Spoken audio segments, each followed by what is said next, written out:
पुण्यातील जयवंत शिक्षण प्रसारक मंडळ अर्थात JSPM संस्था अडचणीत आली आहे। संस्थेचे अध्यक्ष तानाजी सावंत आणि संस्थेच्या पद्मभूषण वसंतदादा पाटील ऑफ टेक्नॉलॉजीचे प्राचार्य कन्हैयालाल बारबोले यांच्यावर हिंजवडी पोलीस स्टेशनमध्ये गुन्हा दाखल झालाय।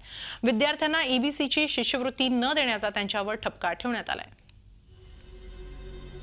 पुणे शहरात शिक्षण क्षेत्रात पसारा वाढवलेली जयवंत शिक्षण प्रसारक मंडळ अर्थात JSPM संस्थेच्या बावधनीतील पद्मभूषण वसंतदादा पाटील ऑफ टेक्नॉलॉजी या महाविद्यालयानं शासनाकडून दिल्या जाणाऱ्या EBC शिष्यवृत्तीमध्ये फसवणूक केल्याचा आरोप विशाल पाटील या विद्यार्थ्यानं केलाय।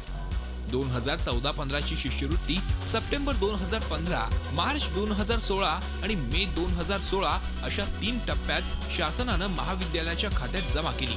मात्र संस्थेनं विद्यार्थ्यांना शिष्यवृत्ती न देताच शिष्यवृत्ती मिळाल्याची सही घेतली। विद्यार्थ्यांवर दबाव असल्यानं त्यांनी ही मुकाटपणे सह्या केल्या।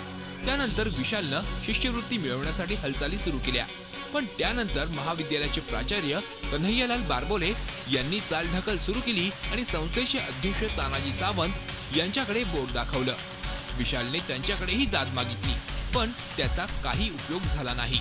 मी कॉलेजमध्ये गेल्यानंतर मला एका मजकुरावर साईन करून घेतली, माझी व अशा बऱ्याच विद्यार्थ्यांची साईन करून घेतली की तुम्हाला EBC मिळाली आहे म्हणून विथ रेव्हेन्यू स्टॅम्पवर साईन करून घेतलेली आहे। त्यानंतर मी वेळोवेळी प्रिन्सिपल प्राचार्याकडे मागणी केली की माझी EBC आलेली नाही।